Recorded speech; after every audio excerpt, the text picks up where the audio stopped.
Bismillahirrahmanirrahim. Assalamualaikum warahmatullahi wabarakatuh. Ahlan wa sahlan ke seminar kebangsaan tokoh dakwah antarabangsa, legasi dan sumbangan Dr. Yusuf Al-Qardawi dalam dakwah. InsyaAllah hari ini saya Nur Fadilah binti Nordin akan membentangkan satu tajuk yang sangat penting, iaitu pendakwah berjaya menurut pemikiran Yusuf Al-Qardawi. Saya bersama dengan dua orang lagi ahli, iaitu Dr. Muhammad Ibrahim Ashirbini, Ahmad Sakar dan Ustaz Muhammad Sufian bin Majid. Pertamanya kita melihat sedikit kepada latar belakang Dr. Yusuf Al-Qardawi, yang mana Dr. Yusuf Al-Qardawi ini merupakan salah seorang tokoh yang sangat masyhur dalam bidang dakwah. Nama sebenar beliau ialah Yusuf bin Abdullah bin Ali bin Yusuf Al-Qardawi, dan beliau merupakan anak kelahiran kampung yang mana dilahirkan pada tahun 9 September 1926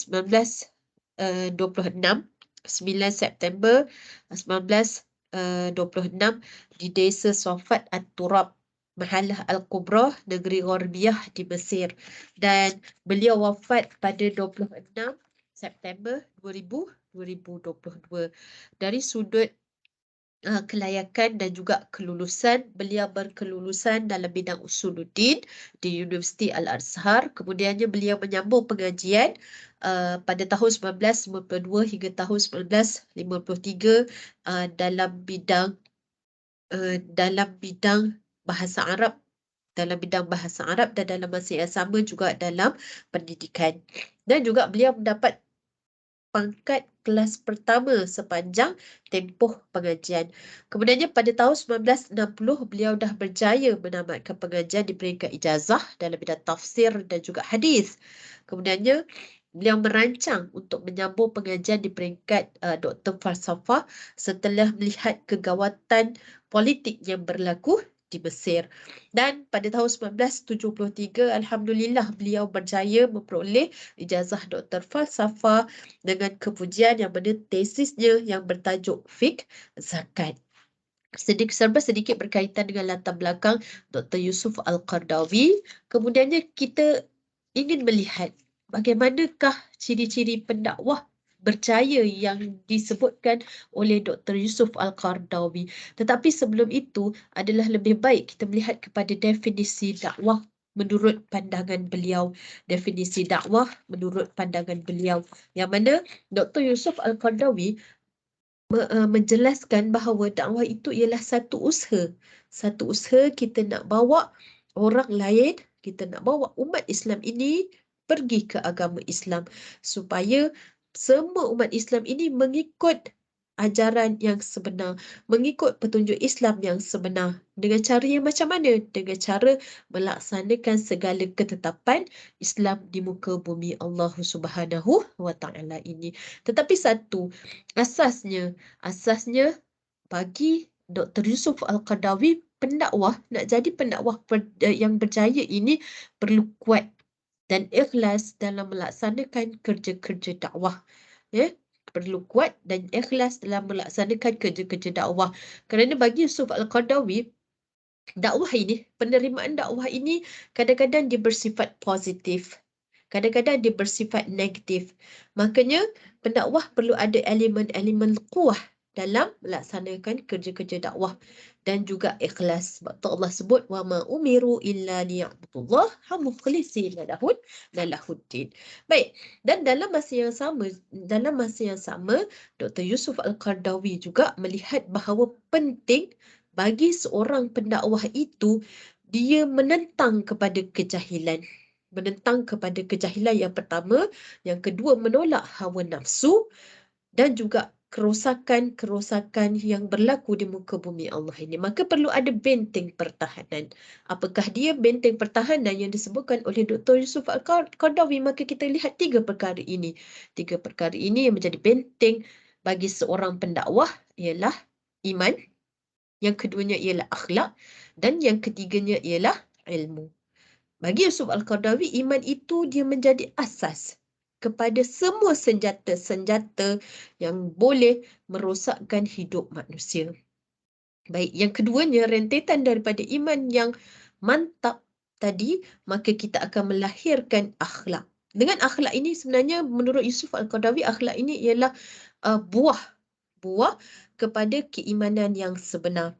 Buah kepada keimanan yang sebenar. Kerana sebaik-baik orang kata mukmin yang paling sempurna imannya ialah orang yang paling sempurna akhlaknya. Baik, yang ketiga, Yusuf Al-Qaradawi menjelaskan bahawa pendakwah ini dia perlu ada ilmu. Pendakwah perlu ada ilmu. Kerana dia menjadi asas kepada pemikiran seorang pendakwah.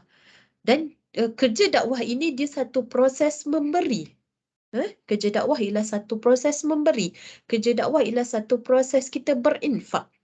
Kalau nak kata kerja dakwah itu proses memberi, maknanya kita berkongsi sesuatu kepada orang lain. Dan mana mungkin, bagaimana kalau kita nak berkongsi dengan orang lain, memberi kepada orang lain sekiranya kita tidak mempunyai ilmu yang mantap.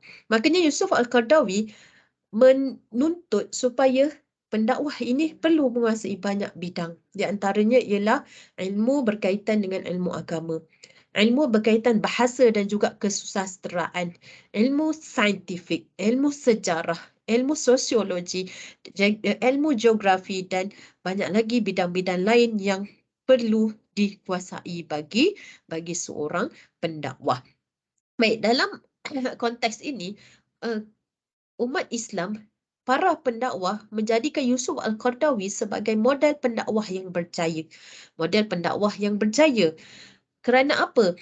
Kerana Yusuf Al-Qaradawi ada satu kekuatan yang menjadi benteng kepada kerja-kerja dakwah beliau. Antaranya ialah dengan cara ini, penguasaan kepada dua perkara ini. Yang pertama ialah masjid. Yang pertama ialah masjid. Yang mana masjid ini dia menjadi pusat pengajian dan pusat menyampaikan khutbah. Pusat pengajian dan pusat menyampaikan khutbah. Kerana Dr. Yusuf Al-Qaradawi menguasai bidang usuluddin, dan pada ketika itu beliau banyak menyampaikan khutbah-khutbah di masjid, antaranya Masjid At-Taha ataupun dikenali juga dengan Masjid Syekh Yusuf. Syekh Yusuf banyak dengan cara kita nak berdakwah ni, kita menggunakan media khutbah. Yang keduanya ialah dengan menggunakan wasilah ataupun media sebagai wadah untuk penyebaran dakwah. Kerana Dr. Yusuf Al-Qaradawi antara tokoh yang bersifat contemporary yang bersetuju sekiranya dakwah ini dia boleh berjalan sekiranya seorang pendakwah itu pandai menggunakan media. Dan pada ketika ini Dr. Yusuf Al-Qaradawi banyak mengadakan kelas-kelas di radio dan juga di televisyen yang banyak membincangkan tentang tafsir dan juga Al-Quran. Di antaranya, antara program yang terlibat dengan penyampaian tafsir dan Al-Quran ialah Min Miskatin An-Nubuwah. Ini antara program-programnya. Ada program lain contohnya Nur wal Hidayah. Yang kemudiannya ada program seperti program televisyen yang terpanggil sebagai Hadi Islam. Hadi Islam. Dalam konteks kita nak menyebarkan mesej-mesej Islam dengan menggunakan media sama ada visual ataupun audio. Tapi dalam masa yang sama, Dr. Yusuf Al-Qaradawi tidak bergantung sepenuhnya kepada audio visual semata-mata. Dalam masa yang sama, Dr. Yusuf Al-Qaradawi masih lagi menggunakan media cetak. Media cetak, contohnya penghasilan artikel-artikel, majalah-majalah, antaranya ialah dalam majalah Al-Azhar, kemudiannya Nurul Islam, Mimbar Al-Islam, kemudiannya Ad-Da'wah. Okey, ini ada bahan-bahan bercetak yang Yusuf Al-Qaradawi gunakan dalam konteks untuk menyebarkan agama Islam. Makanya kita faham apa yang kita boleh rumuskan di sini bahawa Yusuf Al-Qaradawi ni antara tokoh dakwah yang bersifat contemporary, yang tidak terlalu jumud, supaya seluruh umat manusia ini dapat ikut cara yang beliau gunakan, pendekatan yang beliau gunakan. So, antara kelebihan yang ada pada Yusuf Al-Qaradawi ialah beliau boleh memiliki kepribadian yang baik, pengaruh yang sangat bagus kerana memahami sifat manusia dan juga antara menjadi inspirasi kepada seluruh umat manusia dan khususnya kepada para pendakwah. Akhirnya, apa yang kita boleh simpulkan di sini bahawasanya Dr. Yusuf Qaradawi lebih menekankan kepada pendekatan dalam nak menyebarkan mesej-mesej Islam. Tidak dapat tidak, bila sebut tentang dakwah, perlu ada penggabungan di antara teori dan juga praktikal. Dakwah tidak akan berlaku secara teori semata-mata atau berlaku secara praktikal semata-mata. Makanya teori dan praktikal perlu selari. Dan yang keduanya, Dr. Yusuf Al-Qaradawi merumuskan bahawa seharusnya dakwah itu seiring dengan fiqh. Fiqh itu seiring dengan dakwah, dakwah itu seiring dengan fiqh. Jangan berlaku pengasingan di antara dakwah dan juga fiqh sehingga berlakunya kerosakan dalam konteks ilmu.